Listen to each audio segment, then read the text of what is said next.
आई आजी एक वेगळीच गोष्ट म्हणायची, तूप खाल्लं की रूप येतं, पण ते तूप मनाने बनवलं असलं पाहिजे. लहानपणी मला तिचं बोलणं कधी नीटसं कळलं नाही, पण आज मी स्वतः तूप बनवायला घेतलं तेव्हा तिचं बोलणं आठवलं.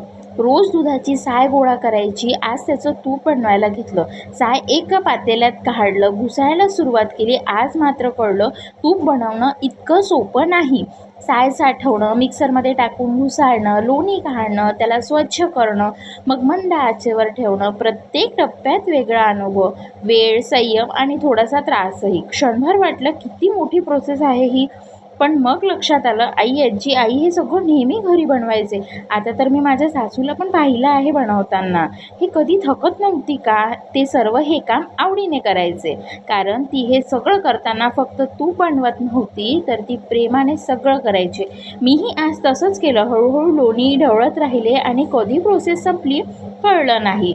तूप तयार झालं आणि त्याचा सुगंध आला तसं मन भरून आलं. एक चमचा तूप घेतलं, चाखलं आणि हसू आलं.